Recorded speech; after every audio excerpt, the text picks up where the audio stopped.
Pada video kali ini, saya akan membahas mengenai pengambilan keputusan dalam berbagai kondisi, yang mana merupakan hal yang penting dalam pengelolaan bisnis. Definisi kondisi. Kondisi itu sendiri merupakan situasi atau keadaan yang mempengaruhi dalam pengambilan keputusan.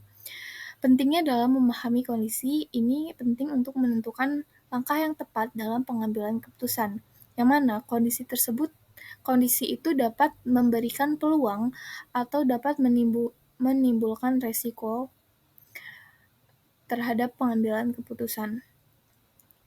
Pengambilan keputusan dalam kondisi pasti.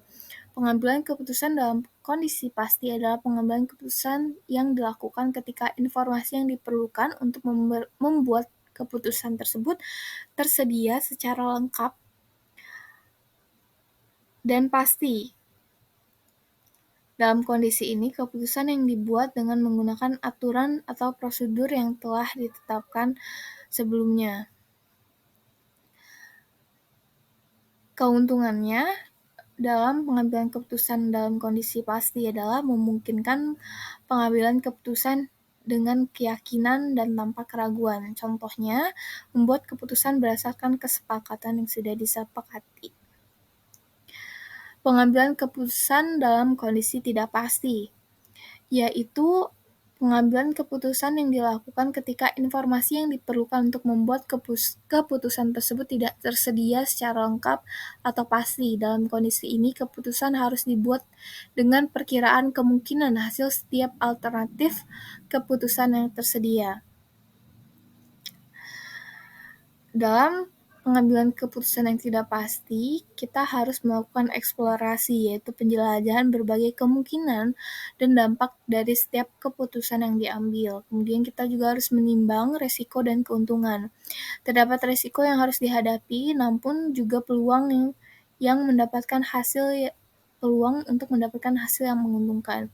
Kemudian, tak kalah pentingnya kita juga harus menganalisis data, yaitu mengumpulkan dan menganalisis data untuk mendukung pengambilan keputusan yang terbaik. Pengambilan keputusan dalam kondisi konflik, yaitu pengambilan keputusan yang dilakukan ketika terdapat perbedaan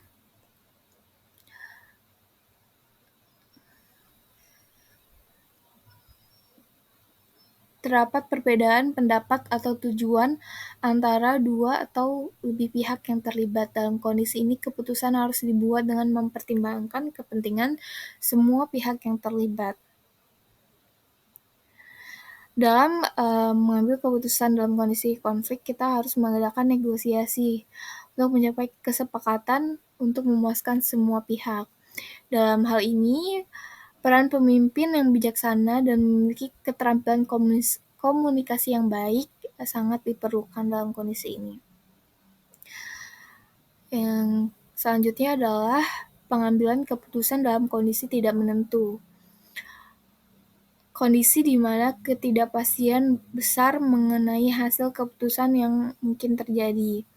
Dalam hal ini kita membutuhkan respon yang cepat, melakukan keputusan yang cepat untuk menyesuaikan diri dengan situasi yang terus-menerus berubah.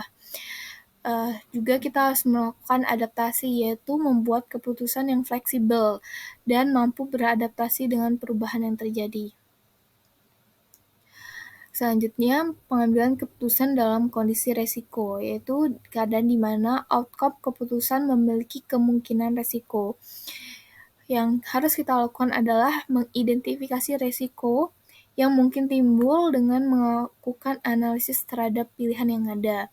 Kemudian kita juga harus melakukan manajemen risiko untuk menerapkan strategi yang tepat untuk mengelola risiko agar dampaknya minimal. Teknik pengambilan keputusan.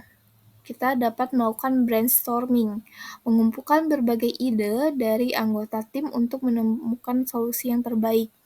Kemudian kita bisa melakukan analisis SWOT, mengevaluasi kekuatan, kelemahan, peluang, dan ancaman untuk menentukan langkah yang tepat.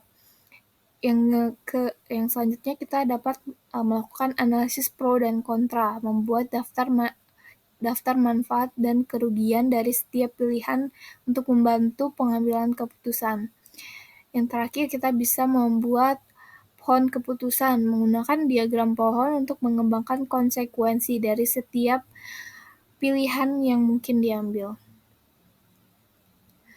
Evaluasi keputusan.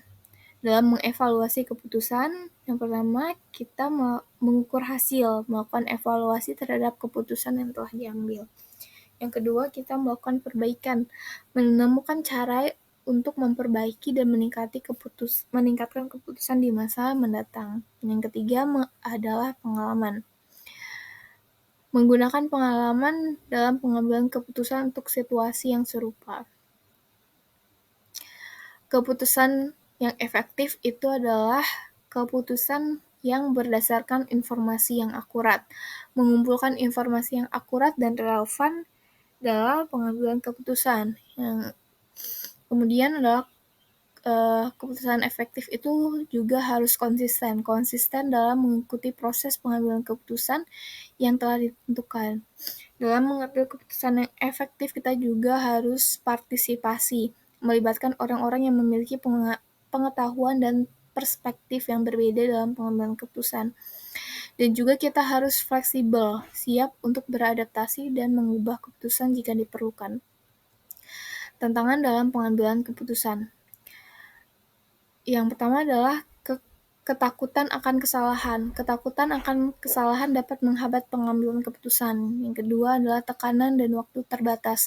Tekanan yang tinggi dan waktu yang terbatas dapat mempengaruhi kualitas dalam pengambilan keputusan. Yang terakhir adalah informasi yang terbatas.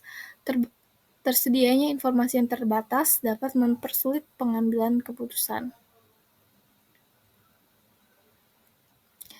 Demikian penjelasan yang bisa saya sampaikan dalam pengambilan keputusan dalam berbagai kondisi. Semoga dapat dipahami. Terima kasih sudah menonton.